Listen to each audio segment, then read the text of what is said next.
Time for sound design. Today I'm going to deconstruct the ambient soundscape, the track that you just heard, and the entire soundscape is made from one sound, and it's the metronome sound in Ableton. So this soundscape is at 122 BPM and it has 8 different layers. So we'll go into Ableton, describe each layer, how I made the sound from that metronome sound, and show you what I did to that sound to create this kind of soundscape. So let's go. So this is how the Ableton session looks like, and I'm going to start with the bass sound that comes in the second half of the track. So the bass sound on its own sounds like this. So it's very low. And what I did is I put the sample of the metronome into simpler, and I just changed the start and end points to have one click. And when I play this in the original pitch, it sounds like this. Then in this clip, I played it, 3 octaves lower, 4 octaves lower. That's the only thing that's really happening here, and I monoed it because it's a low sound. It actually plays an A, and here it shows a D, so it's not tuned correctly. So if you play in C, it actually is a G, but that doesn't matter. So the entire sort of bass line of this track is just one note that plays throughout. So that's the first layer. The second layer is another bass sound.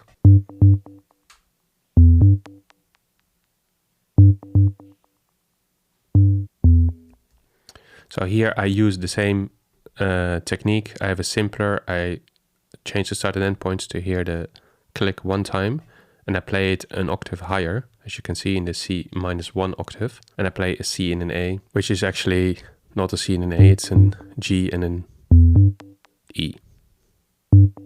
And then it's mono, there's a low cut at 75 and a delay as well. As you can see, I used a lot of simplers in this to create instruments from the metronome sound. So the next one is this one.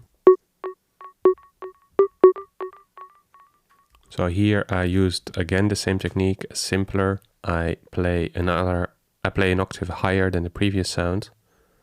There's a low cut at 150 and another delay. And then the last simpler sound, I play in the octave C1. It's only one note. And what I did here is that I didn't use the entire metronome sound, but I zoomed in. So I only took the first bit and I put it on loop. So it sounds like this.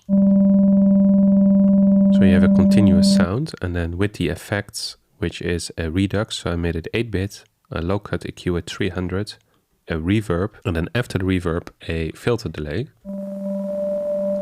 So you get that noise from the 8-bit in it. And then together with the other 3 instruments in simpler, it sounds like this.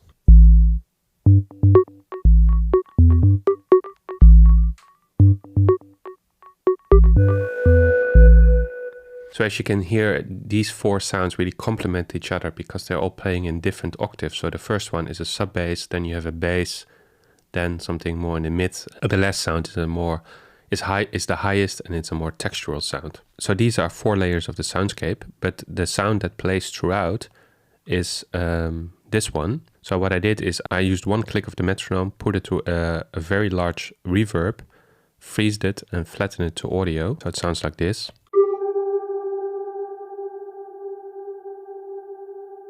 But originally it actually sounds like this. So I detuned it 2 octaves, and then I just used the audio and I created a 2-bar loop. So it sounds like, without the effects, it sounds like this. But then what I did to it is I added a distortion where the gain is modulated with this LFO, a low cut EQ, and erosion. So basically some noise.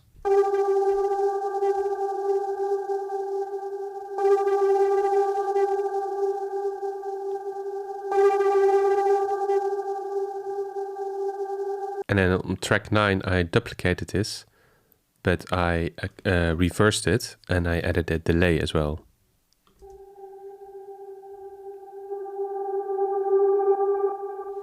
So together with 8, it sounds like this.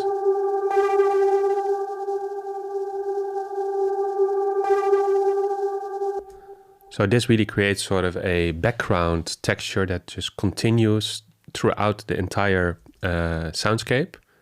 I create some variations later on, but basically this sets sort of the tone of the soundscape. So as you can see later on, I changed the loop length. So I take a smaller portion so that it is more even in volume, which sounds like this. And later on track 9, I also take a smaller portion of the reverse sample, which sounds like this. So it's more continuous and driving.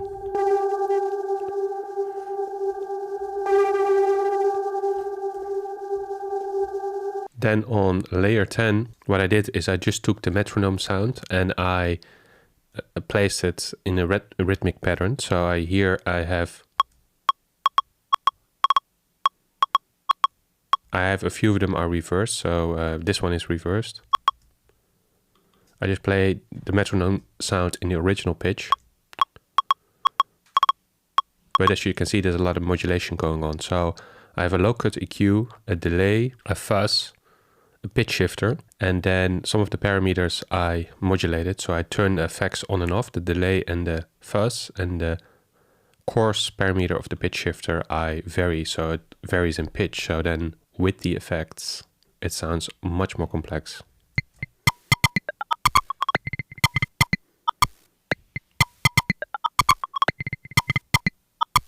And this is something I like to do sometimes, to use a bunch of effects, turn them on and off, modulate 1 or 2 parameters of the effects to create like a complex loop. And then you can either resample that, or in this case, I just use it as is. But the basis of this complex loop is just that one single sound. So those are 9 layers. And then there's one more layer at the beginning, which is the intro basically of the song. And since the entire soundscape is made of the standard metronome click of Ableton, I thought it would be fun to start the soundscape by hearing the regular metronome, and that then sort of transform or fades into the music. What I did here on track number 2 is, you can see it is the metronome sound that is exactly on the beat, as you would expect from a metronome. So without the effects, it sounds like this.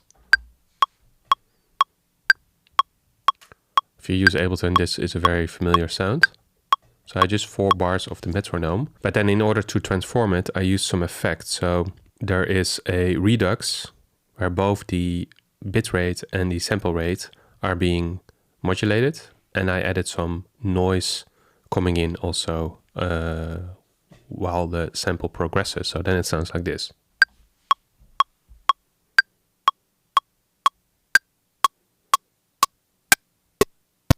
Basically, I degrade the sound, make it noisy, and it degrades so much that at the end, when it's 1 bit, you don't hear it anymore. But then by that time, the rest of the music comes in. So let me play that with the rest of the tracks.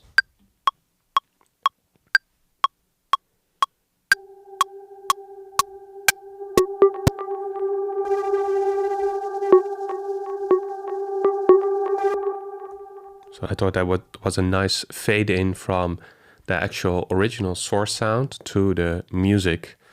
Yeah.